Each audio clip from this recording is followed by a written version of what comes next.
نبی کریم صلی اللہ علیہ وسلم کے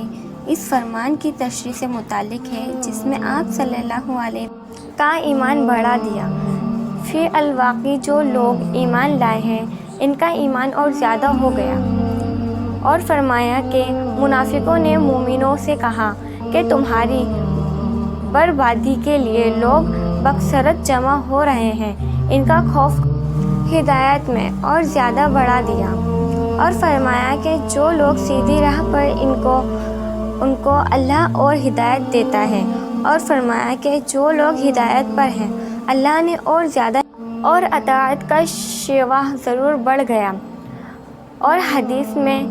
وارد ہوا کہ اللہ کی راہ میں محبت رکھنا اور اللہ کے لیے کسی سے دشمنی کرنا ایمان میں داخل ہے۔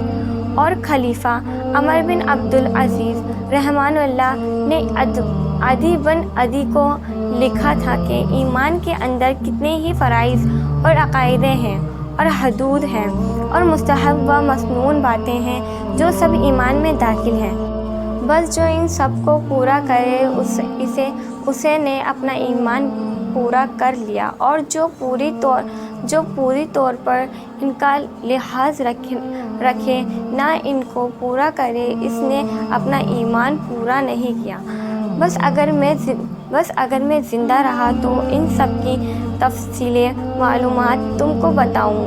بتاؤں گا تاکہ تم ان پر عمل کرو، اور اگر میں مر ہی گیا تو مجھ کو تمہاری محبت میں زندہ رہنے کی خواہش بھی نہیں۔ اور حضرت ابراہیم علیہ السلام کا قول قرآن مجید میں وارد ہوا ہے کہ لیکن میں چاہتا ہوں کہ میرے دل کو تسلی ہو جائے۔ اور معاذ رضی اللہ عنہ نے ایک دفعہ ایک صحابی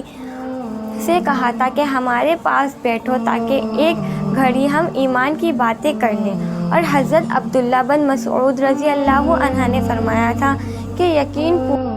اور صبر آدھا ایمان ہے۔ اور عبداللہ بن عمر رضی اللہ عنہ کا قول ہے کہ بندے تقویٰ کی اصل حقیقت یعنی کہنا کو نہیں پہچان سکتا جب تک کہ جو بات دل میں کھٹکتی ہو اسے بالکل چھوڑ نہ دے۔ اور مجاہد رحمہ اللہ نے آیت کریم شرع لکم من الدین کی تفسیر میں فرمایا کہ اس نے تمہارے لیے دین کا وہی راستہ ٹھہرایا جو حضرت نوح علیہ السلام کے لیے ٹھہرایا تھا۔ اس کا مطلب یہ ہے کہ اے محمد ہم نے تم کو اور نوح کو ایک ہی دین کے لیے وصیت کی ہے۔ اور حضرت عبداللہ بن عباس رضی اللہ عنہ نے آیت کریم کے متعلق فرمایا کہ اس سے سبیل سیدھا راستہ اور سنت نیک طریقہ مراد ہے۔ اور سورۃ فرقان کی آیت میں لفظ دعا کم کے برابر ہے میں فرمایا کہ ایمان کم، اس سے تمہارا ایمان مراد ہے۔